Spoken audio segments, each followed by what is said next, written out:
আসসালামু আলাইকুম। আমার নাম হচ্ছে তাহমিদ বিন রুফ। আজকের এই ভিডিওটির মাধ্যমে আমি এইচএসসি 26-এর জন্য কিছু অ্যাডভাইস দেওয়ার চেষ্টা করব, যাদের সিলেবাসের অবস্থা খুবই খারাপ, যাদের সিলেবাসে অনেকটুকু বাকি রয়েছে এবং তারা পরবর্তী সময়ের জন্য এইচএসসির আগ পর্যন্ত কী করলে এটলিস্ট তাদের রেজাল্টটা যেন একটা ডিসেন্ট আসতে পারে, সেটার জন্য আমি কিছু অ্যাডভাইস দেওয়ার চেষ্টা করব। তো শুরুতেই বলা যাক, তোমাদের এখন টাইম রয়েছে অ্যারাউন্ড 3 থেকে 4 মাস। 3 থেকে 4 মাসে মনে হতে পারে আমরা 2 বছর তো কিছু পড়ি নেই, বা 1 থেকে 1.5 বছর কিছু পড়ি নেই, এখন 3-4 মাসে কী বা করবো। তো কথা হচ্ছে 3-4 মাসে অ্যাকচুয়ালি তোমার A+ পাওয়ার মতো প্রিপারেশন নেওয়া সম্ভব, এবং তোমার সেই রেজাল্টটা ভালো করতে হলে তোমাদের এখন থেকে টাইমটা ইউজ করা শিখতে হবে। তো এখন তোমার এই কম টাইমের মধ্যে কিভাবে তুমি সিলেবাসটা শেষ করবা, কিভাবে তুমি একটু প্রিপারেশনটা ভালো করতে পারবা।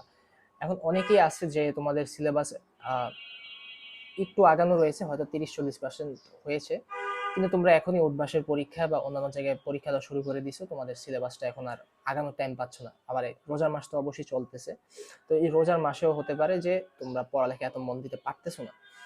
তো এই ক্ষেত্রে আমি বলবো যে তোমার উদ্ভাস বা অন্যান্য কোচিং সেন্টারের জন্য এক্সামটা আসলে এতটা ইম্পর্টেন্ট না, কারণ তোমাদের সিলেবাসই এখনো শেষ হয়নি। তোমাদের এখন গুরুত্বপূর্ণ হয় যে তোমরা সিলেবাস শেষ করার জন্যই অথবা অ্যাটলিস্ট আগে রাখার জন্যই যত সম্ভব টাইম দাও। আমার মতে যে সিলেবাসটা তুমি যদি অ্যাটলিস্ট 70-80% শেষ করে রাখতে পারো, লাইক ডিসেন্টভাবে শেষ করে রাখতে পারো এইচএসসির আগে দিয়ে, তাহলে তোমার এইচএসসিটা ভালো করা অনেক ভালো একটা সুযোগ রয়েছে। এডমিশনে না হয় তুমি বাকি চ্যাপ্টারগুলো চেষ্টা করলে টুকটাক শেষ করে রাখতে পারবা। তো শেষ করার জন্য এত কম সময় যেহেতু রয়েছে, তুমি টাইমটা তো অবশ্যই কাজে লাগাতে হবে, তাই না? তো সেই জন্য আমি বলবো যে তোমাদের সিলেবাস শেষ করার জন্য অনেক উপায় রয়েছে। হতে পারে অনেকেই তোমার 20 ঘন্টা ক্লাস নিচ্ছে একটা চ্যাপ্টারের উপর, অনেকে আছে ওয়ান শট নিচ্ছে, আবার অনেকে আছে ধরো মাঝামাঝি কোনো একটা টাইমের মধ্যে ক্লাস নিচ্ছে। তাছাড়াও আবার রয়েছে যে যে তোমাদের প্র্যাকটিসেরও একটা টাইম অবশ্যই লাগবে। তো প্র্যাকটিসও বা কোথায় থেকে করবে, তো এটা অবশ্যই একটা কোয়েশ্চেন আসে। তো আমি বলবো যে ওয়ান শট থেকে অ্যাটলিস্ট দেখাটা আসলে, যদি কখনো চ্যাপ্টারটা করে না থাকো, ওয়ান শট থেকে সাধারণত সব কিছু বোঝা যায় না। জাস্ট এইচএসসি স্ট্যান্ডার্ডের কিছু কিছু ম্যাথ পারা সম্ভব। এখন সেগুলো অবভিয়াসলি লাইক সবগুলো চ্যাপ্টারের জন্য করতে গেলে তোমার এইচএসসি যে ভালো হবে সেটা কোনো গ্যারান্টি দেওয়া সম্ভব না। তো আমি বলবো যে ধরো যে কোনো রিভিশন কিছু কোর্সেস আছে, সেখানে মোটামুটি ডিসেন্ট ভাবে পড়ায়। তুমি প্রয়োজনীয় জিনিসপাতিগুলো জাস্ট দেখে গিয়ে বোর্ড কোয়েশ্চেন্স প্র্যাকটিস করলেই মোটামুটি হয়ে যাবে। তোমার ফিজিক্সের ক্ষেত্রে স্পেশালি আমার এক্সপিরিয়েন্স থেকে যদি বলি, আমি ফিজিক্সের এইচএসসি লেভেলে আমি কোনো বই বা মেইন বই পড়ি নাই, কোশ্চেন ব্যাংক তো দূরের কথা, আবার কনসেপ্ট বুক তো দূরের কথা, সেগুলো আমি কখনো এইচএসসি লেভেলে পড়িনি। আমি এইচএসসি লেভেলে জাস্ট বোর্ড কোয়েশ্চেন সলভ করতাম, এবং যে ক্লাসটি করেছি সেই ক্লাসের নোটগুলোই আমি জাস্ট পড়ে চলে যেতাম। তো এটা করতে গিয়ে আমি দেখলাম যে এডমিশনে আমার অ্যারাউন্ড 80% কমন চলে আসে, 20% জাস্ট নতুন জিনিস শিখছি, এবং সেটা শিখতেও বেশি টাইম লাগেনি। ফিজিক্সের ক্ষেত্রে অ্যাটলিস্ট আমি বলবো যে বোর্ড কোয়েশ্চেন তুমি যদি 2017 বা 18-19 এরকম সাল পর্যন্ত করে রাখতে পারো, তাহলে তোমার অনেক ভালো একটা প্রিপারেশন নেওয়া সম্ভব। তো প্রত্যেকটা কোয়েশ্চেনই আসলে বোর্ডের যতগুলো কোয়েশ্চেন আসে সবগুলো অনেক ভালোভাবে বুঝে করতে হবে। তোমার মুখস্থ করে গেলেই যে হয়তো বা বোর্ডে কিছু কমন পেতে পারো, বাট আমার মতে ভালো একটা রেজাল্ট আসা সম্ভব না তুমি যদি মুখস্থ অবস্থায় চলে যাও। এটা ভালো করে বুঝতে হলে অবভিয়াসলি একটা ভালো একটা রেপিটেশন রাখা লাগবে, প্রতি সপ্তাহে একটু ভালো করে প্র্যাকটিস করা লাগবে। আচ্ছা, তাহলে ফিজিক্স যদি শেষ হয় তাহলে রয়েছে হচ্ছে ম্যাথ এবং কেমিস্ট্রি। তো ম্যাথ এবং কেমিস্ট্রির প্রিপারেশনটা খুব বেশি ডিফারেন্ট বলা যায় না। আমি এখানেও বলবো যে আহ, চেষ্টা করবে যে রিভিশন কোর্সেসগুলো ক্লাস করে নিতে, সেই ক্লাসে মোটামুটি ভালোভাবেই পড়ায় রাখে।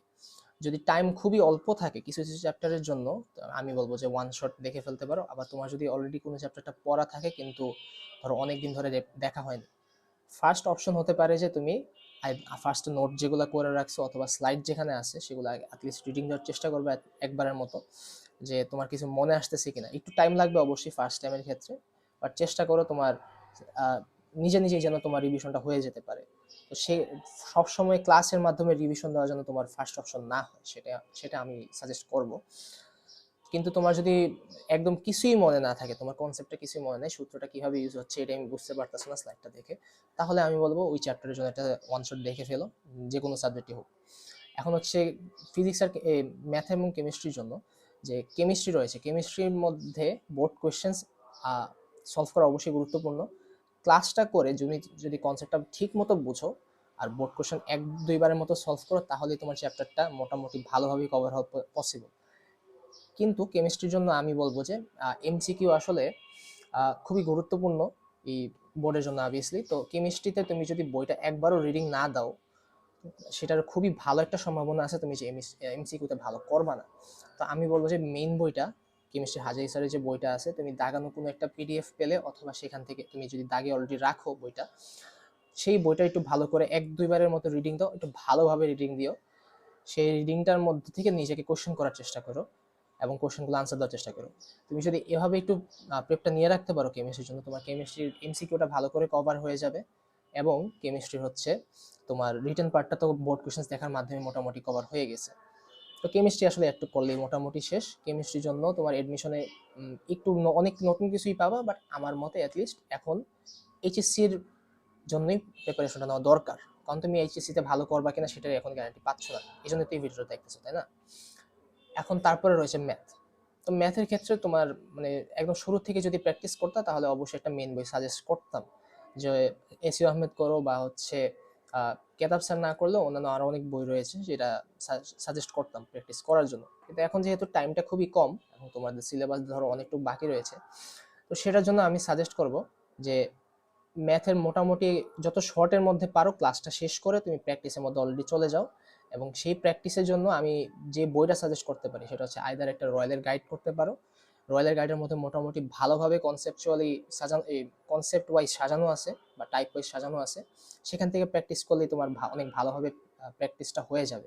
এবং তাছাড়া একটু বোর্ড কোয়েশ্চেন্সটা ঠিক মতো যদি প্র্যাকটিস করো, তোমার সেখান থেকে ভালো ভালো মতোই কমন পাওয়ার একটা পসিবিলিটি আছে। বোর্ড কোয়েশ্চেন্সটাই প্রায়োরিটি দেওয়া উচিত ম্যাথের ক্ষেত্রে আমার মতে। বাট যদি একদম ভালো প্রিপারেশন নিতে চাও, একটু টাইম লাগবে অবশ্যই। সেটা করতে হলে তুমি রয়্যালের গাইড বা যে কোনো একটা বইয়ের ম্যাথগুলো করে, টাইপ ওয়াইজ ম্যাথগুলো করে তুমি বোর্ড কোয়েশ্চেন জাস্ট স্কিম করে যাবা। স্কিম করে যাওয়া বলতে তুমি কোয়েশ্চেনটা রিডিং পড়বা, কোয়েশ্চেনটা পড়ার পর দেখবো যে তুমি কোয়েশ্চেনটা অ্যাকচুয়ালি বইয়ে থেকে করছিলা কিনা, এবং যদি করে থাকো অ্যাটলিস্ট কোয়েশ্চেনটা দেখে তুমি বুঝতে পারতেছো কিনা সেটা কোন বইয়ের কোন ম্যাথটা আসলে হচ্ছে। তুমি কি নিজে করতে পারবা এই উদ্দীপকের মাধ্যমে যে একটু ম্যাথটা পেঁচিয়ে দিছে, এর ফলে কি তোমার কোয়েশ্চেনটা বুঝতে কষ্ট হচ্ছে নাকি তুমি আসলে কোয়েশ্চেনটা লিখতে পারতেছো? তুমি যদি এটা একটু কনফিডেন্স পাও যে উদ্দীপক দেখেই বুঝতে পারতেছো ম্যাথটা কিভাবে করতে হবে, তাহলেই তোমার আসলে প্রিপারেশনটা হয়ে গেছে। বোর্ড কোয়েশ্চেন যে তোমার অনেক ভালোভাবে প্রত্যেকটা বোর্ড করে যেতে হবে সেটা এর কোনো সেটা আসলে কোনো নেসেসারি না। তুমি যদি টাইপ ওয়াইজ ম্যাথগুলো পারো এবং তুমি বুঝতে পারো এটা কোন টাইপের ম্যাথ, তাহলে হয়ে যাবে। আসলে ফিজিক্স কেমিস্ট্রি ম্যাথের জন্য মানে বোর্ড কোয়েশ্চেন্স আবার কেমিস্ট্রির জন্য মেইন বই একটু পড়লেই মোটামুটি ভালো একটা প্রিপারেশন হয়ে যায়। তো এখন রয়েছে তোমার যে অ্যারাউন্ড 3 থেকে 4 মাস রয়েছে, এই 3-4 মাসটা অ্যাকচুয়ালি কিভাবে কাজে লাগানো সম্ভব, তোমার রুটিনটা একটু ভালো করে তো গুছাতে হবে, তাই না? তো সেটার জন্য আমি বলবো যে তুমি এতদিন তো অনেক হেলাফেলা করছো অবভিয়াসলি, এখন আসলে হেলাফেলা করার সময় নেই। তোমার অবশ্যই একটা রুটিন বেস করতে হবে। রুটিনটা কিভাবে করবা, যেমন ঘুম থেকে উঠেই তোমার যে এখন যেহেতু রোজার মাস চলেছে, তোমার খাবার দাবার বা অন্যান্য কাজ আই হোপ মানে খুব বেশি একটা নেই, জাস্ট ইবাদত বন্দেগী রয়েছে। তো সেটার জন্য তোমার ঘুম থেকে উঠেই তুমি একটা টাইম লিখে রাখো যে তুমি এই সময় 3 ঘন্টা টানা পড়বা। তো 3 ঘন্টার মধ্যে মধ্যে ধরো 5 থেকে 10 মিনিট করে ব্রেক নিচ্ছ, সেটা কোনো সমস্যা না। 1 ঘন্টা পর পর হয়তো ব্রেকটা নিলা। তারপর হচ্ছে 3 ঘন্টা টানা পড়ার পর একটা বড় একটা ব্রেক নিতে পারো 1 থেকে 2 ঘন্টার মতো। সেই ব্রেকের মধ্যে যা ইচ্ছা করো। আমি বলবো যে তোমার যেটার মধ্যে অ্যাকচুয়ালি রিল্যাক্সিং কাজ হয়ে থাকে সেগুলো একটু করো। তোমার রিলস টিলস এসব না দেখাটাই ভালো, নাহলে তোমার অ্যাটেনশন স্প্যানটা আরো কমে যাবে, যেটা অলরেডি প্রবলেম অনেক কম। তারপরে হচ্ছে যে তুমি সকালের দিকে 3 ঘন্টা পড়ে নিলা, এই 1-2 ঘন্টা ব্রেক নিয়ে আবার একটা টাইম সেট করে রাখো যে এই 2 ঘন্টা আবার পড়বো বা এই 3 ঘন্টা আবার পড়বো। এরকম ভাবে ডেটাকে অ্যারাউন্ড 3 ভাগে ভাগ করে ফেলতে পারো, সম্ভব হলে 4 ভাগে। তাহলে দেখবা যে অ্যারাউন্ড তুমি 8 থেকে 12 ঘন্টার মতো তুমি একটা ভালো একটা টাইম পড়ে ফেলতে পারতেছো। তো এই পরিমাণ যদি পড়ে ফেলো তাহলেই আসলে তোমার পড়ার অ্যাটলিস্ট পরিমাণের দিকটা কভার হয়ে যাবে। এর থেকে বেশি আসলে পড়ার প্রয়োজন নেই। অনেকে হয়তো 16 ঘন্টাও পড়ে, অনেকে আসে শোনা যায়, বাট সেটা আসলে বাস্তবে পসিবল না। তো আমি বলবো যে ধরো 8 থেকে 12 ঘন্টা একটা টাইম অলরেডি প্রতিদিন সেট করে রাখো, সেম টাইমে সেম সময় ধরে একটা হ্যাবিট গ্রো করে ফেলো যে এই টাইমে পড়তেই হবে এবং আমি পড়বো। এরকম যে একটা হ্যাবিট করে ফেলো, তোমার প্রতিদিন ধরো শুরুর দিকে অবশ্যই এটা কঠিন লাগবে, 1 সপ্তাহের জন্য কঠিন লাগবে, 2 সপ্তাহের জন্য কঠিন লাগতে পারে। এরপরে থেকে দেখবা তোমার অভ্যাস হয়ে গেছে, আচ্ছা এই টাইম তো হয়ে গেছে, আমার মুডটাই আসতেছে যে এখন এখন তো পড়া লাগবে।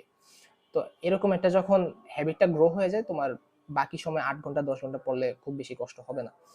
তাছাড়া রয়েছে যে অনেক সময় তো পড়তেছি, তারপরে 10-12 ঘন্টা পড়লেও আসলে এফিসিয়েন্সিটা একটু বজায় রাখতে হবে। এফিসিয়েন্সিটা বলতে কি বোঝাচ্ছি, সেটা হচ্ছে ধরো একজন ব্যক্তি হতে পারে 12 ঘন্টা পরে মাত্র 1 থেকে 2টা চ্যাপ্টার মাত্র রিভিশন দিতে পারছে, জাস্ট রিভিশন দিতে পারছে, অথবা নতুন একটা চ্যাপ্টারের অর্ধেক বা এর থেকেও কম আগাতে পারছে।